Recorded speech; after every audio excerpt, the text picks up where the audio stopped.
So here we go again to my new channel. My name is Windeles. Welcome back to my channel. And now we will answer some activities in chapter 11 entitled Build a Small Network. So let's go to the first activity.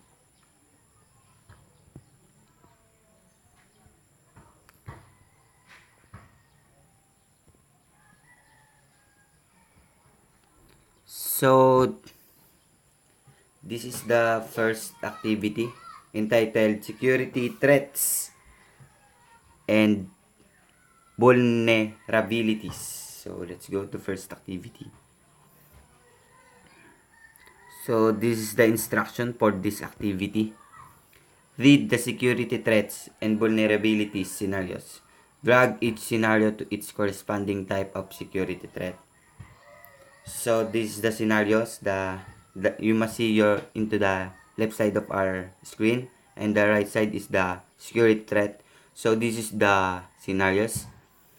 Sending a virus to reformat a hard drive.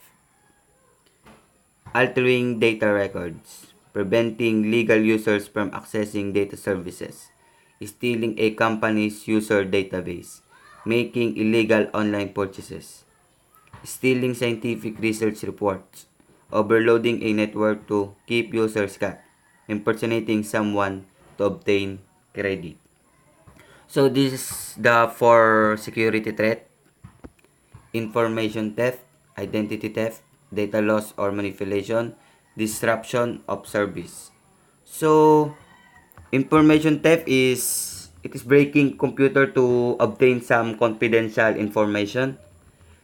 And identity theft is a form of information where personal information is stolen. Data loss or manipulation is uh, this is to like destroy some data records like that sa in disruption of service or DOS, preventing the user from accessing some services like that. So now we will answer this activity. So let's go. Information theft, I think it's stealing a company user database because of some activities, some information in company will use that. Stealing scientific research reports, data loss manipulation, sending a virus to hard drive, and altering data. Disruption of service, I think it's overloading a network to keep users cut, and preventing legal users from accessing data services. And the last two is for identity theft, making illegal online purchases, impersonating someone to obtain credit. Let's check if my answer is correct. You have successfully matched each scenario to its security threat type. So you must see information theft, stealing a company's user database, stealing scientific research reports. In identity theft, making illegal online purchases, impersonating someone to obtain credit, data loss or manipulation, sending a virus to reformat a hard drive, altering data records, overloading a network to keep users in disruption of service, overloading a network to keep users cut, preventing legal users from accessing data services. So let's go to I think this activity have a part 2, figure 2, yeah. So this is the instruction. Read the security management practices. Drag each management practice to the appropriate security management type. So you must see in the left side of your screen the scenarios, and the right side is the security management type. So these are the scenarios. Label critical cables and components. Control temperature and humidity. control access to console ports, use security cameras, create positive airflow, install redundant power supplies, install UPS system, lock of device, prevent unauthorized access. So that's the scenario, and this is the 4 security management type: the hard drive, environmental, electrical, and maintenance. So let's answer this activity. Hardware, I think is user security cameras. Lock up devices, prevent unauthorized access. It's hardware. Environmental, control temperature and humidity. Label critical cables and components. I think it's maintenance. Control access to console ports. I think it's maintenance again. Create positive airflow. I think it's environmental. And the last two is the install redundant power supplies, electrical. So let's check if my answer is correct. You have successfully matched each security practice to each security management type. So you must see in the hardware, user security cameras, and lock-up devices prevent unauthorized access. In environmental, control temperature and humidity, and create positive airflow. In electrical, install redundant power supplies and install UPS system. And the last one is for maintenance. Label critical cables and components. Control access to console ports. So let's go to the next activity. The second, I think it's the second activity. I can see the next activity. Just wait. So this is the activity entitled Types of Attacks. This is the instructions. Determine the types of security attacks described. Drag each security attack to its scenario. So, you must see in the left side the attack type.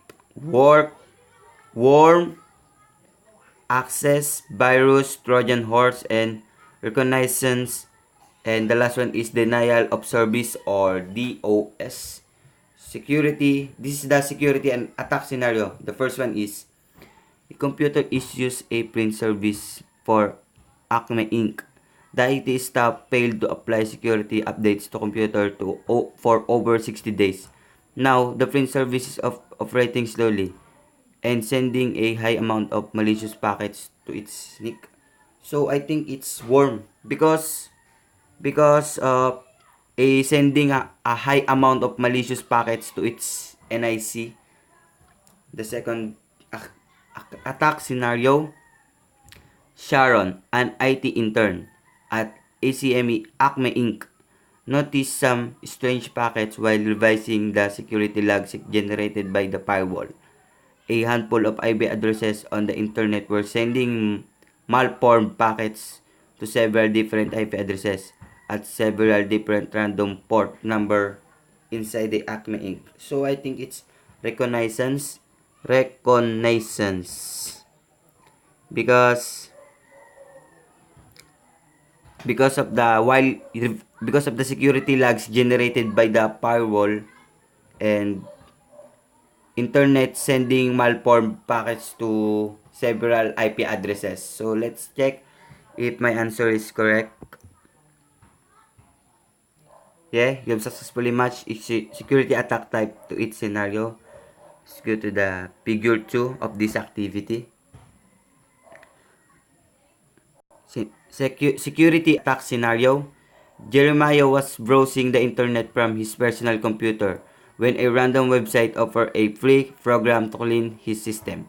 After downloading and running the executable, the operating system crashed. Crucial operating system related files has been corrupted and Jeremiah's computer required a full disk and operating system reinstallation. So, I think the computer of Jeremiah was have a virus because of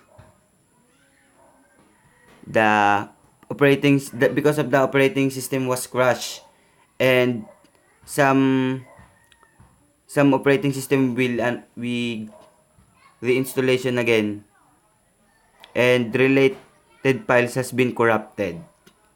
That is virus. I think it's virus. Ariana found a flash drive laying on the pavement of mall parking lot.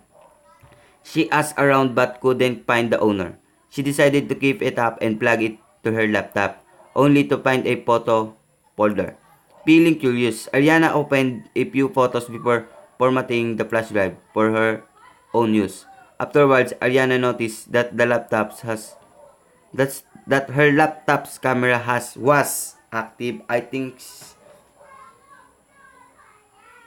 it's Trojan horse because Ariana di niya napansin that her camera was active like that, and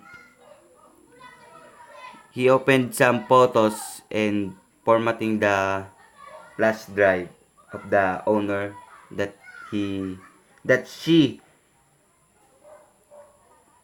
that he could hit that he nakita sa parking lot. So let's check if it is correct. You have successfully matched a security attack type to its scenario. Let's see, virus and Trojan horse. So let's go to the next figure 3 of this activity. The last figure. This is the scenario attack. Security attack scenario again. Angela, an IT staff member of Acme Inc., notices that communication with the company's web server is very slow. After investigating, she determines that the cause of the slow response is due to a computer on the internet sending a very large of numbers malformed web requests to Acme's web server. I think that this is the denial of service or DOS because the company that Angela's work is have a web server is very slow, and the cause of slow is response to computer internet sending a very large number of malformed web requests because of the very slow connection like that. The last scenario, George needed to share a video with a coworker. Because of the large size of video file, he decided to run a simple FTP server on his workstation to serve video file to his coworker. To make things easier, George created an account with a simple password file and provided to his coworker on Friday. Without the security measures or a strong password, the IT staff wasn't surprised to learn in Monday that George's workstation has been compromised with and was trying to upload work-related documents to the internet. So I think it is access because of the large size of the video file. He decided to run a simple FTP server on his workstation to serve on the video file to his coworker. Let's check if it is correct. You have successfully matched each security attack to its scenario. That's that's for the types of attack. So let's go to the next activity.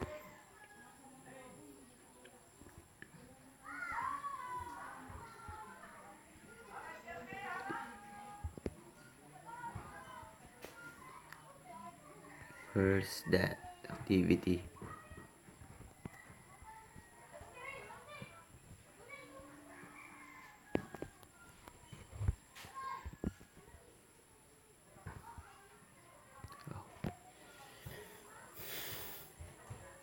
I think this is the last activity for this chapter. So you must wait because it's loading. So this activity is entitled show command.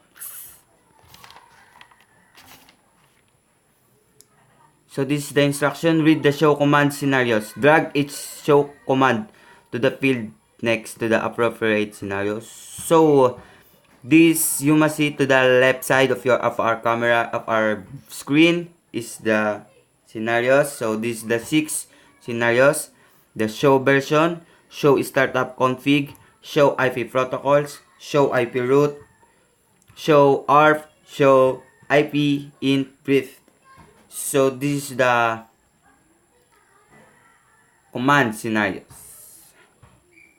You suspect there is a problem with the current switch configuration. You want to see the save configuration so that you can compare to.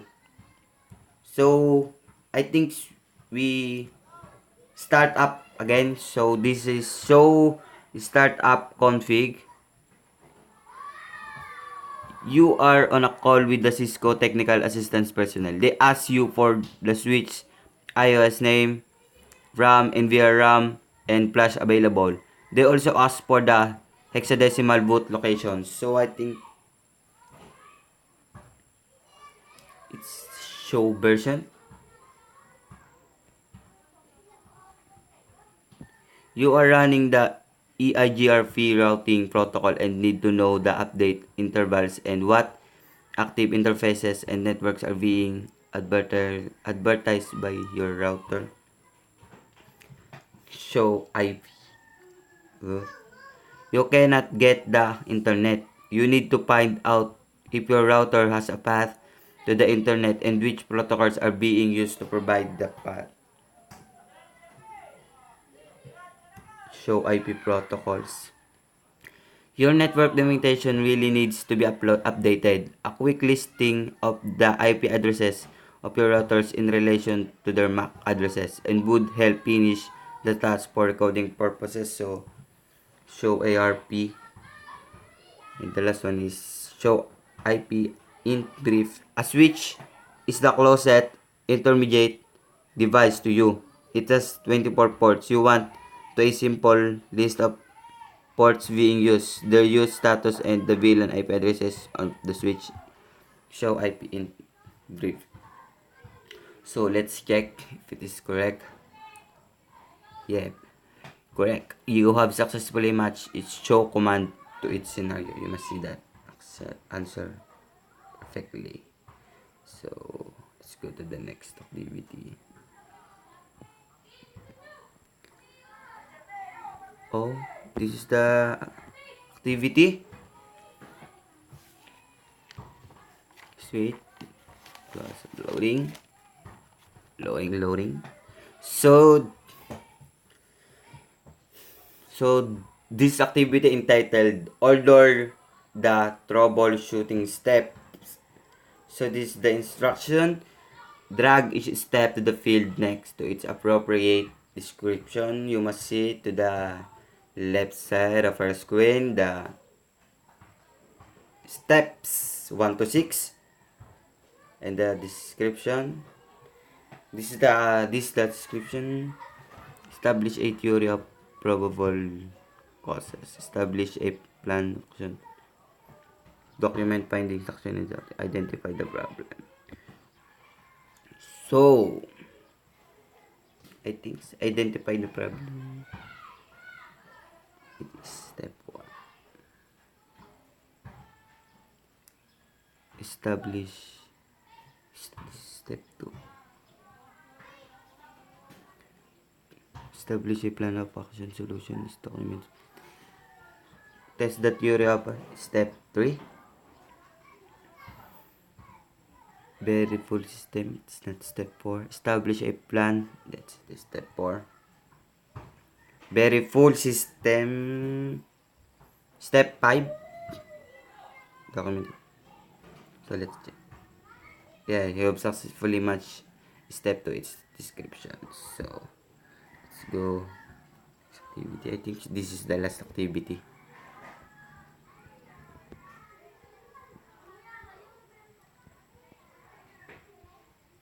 So, thank you guys for watching my activities, watching my video, and sana may natutunan kayo, and thank you.